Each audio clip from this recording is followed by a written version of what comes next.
now return to Waterproof on Modern Marvels.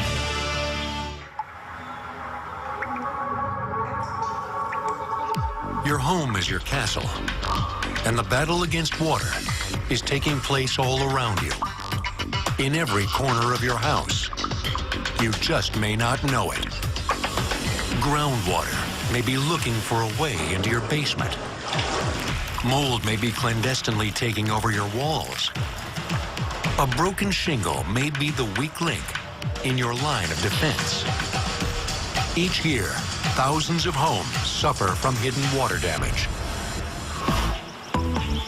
Here in Canton, Ohio, Victory Homes president James Rudo has been overseeing the hammering and sawing of his crew since dawn.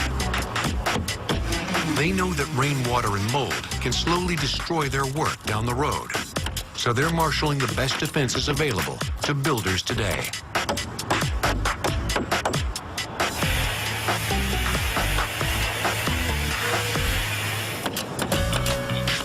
Like a hat, the roof is the first line of defense against rain. It channels the water away from the house.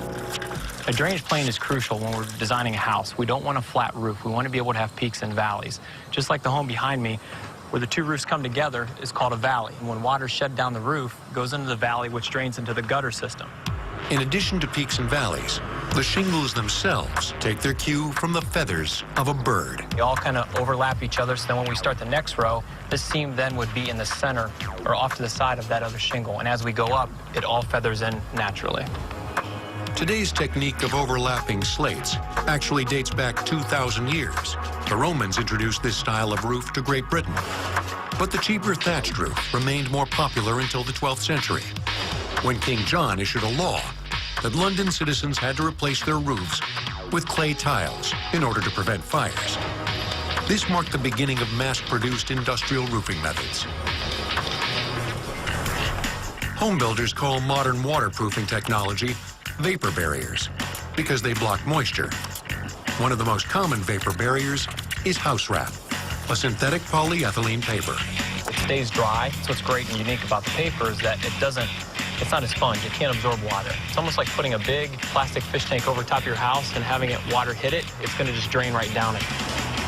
The surface of the house wrap is hydrophobic, like wax paper. That means it's not wettable. Something that's wettable is also called hydrophilic. That is to say, loves water or would adhere to water. The opposite of hydrophilic is hydrophobic. The water pulls away from that surface and doesn't wet it. Builders use house wrap to transform wood from hydrophilic to hydrophobic. But just how does house wrap work? Here at DuPont's factory in Richmond, Virginia, Tyvek house wrap is being put to the test. But house wrap is not just about keeping water out. The wrap also allows the house to breathe. Just by living in a house, cooking, doing laundry, taking showers, even breathing, we can generate 3 to 6 gallons of water vapor a day. If that moisture vapor were allowed to accumulate in the wall, it could cause damage. And what house wraps allow is for that moisture vapor to leave the wall system so that that damage doesn't occur. Tyvek house wrap is made from very fine, high-density polyethylene fibers in a special process called flash spinning. When we make house wrap, we lay fiber on top of fiber to create a fabric. Unlike tarp, which is laminated with a waterproof coating, Tyvek fibers are heat and pressure bonded to each other. Because we lay those fibers on top of each other, we create minuscule air pockets that allow moisture vapor to escape. When moisture can escape, it prevents a very old problem: mold. Mold infestations have plagued society for thousands of years. It's even mentioned in the Old Testament. Mold can grow anywhere there's moisture, even on inorganic material like concrete or paint, so long as it has dust or soil to live off. Recent concerns about sick buildings and killer mold have pushed forward methods for waterproofing homes. Because of how it's built, a basement can absorb large amounts of moisture where mold can thrive. concrete block is an absorption. It'll soak in like a sponge, and it's called wicking. This will actually wick and start making the block walls inside the basement wet. To prevent foundations from wicking, workers apply a liquid rubber membrane. This tar-like substance will adhere to the next layer of skin, the insulation board. This is another way to channel water away from the house. The boards ensure that any water that gets near the wall will be directed down to what's called a French drain. This has holes in it. Holes face down. We're giving the water a path of least resistance to run. We have gravel underneath. We cover this with gravel on top.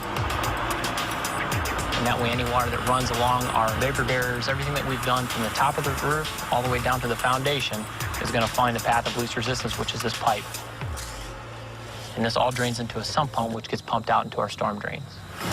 Advances in waterproofing homes give us new weapons in the battle for dryness. Next, an invention for cars that locks water out. And your iPod gets wet? Relax. Next on Modern Marvels.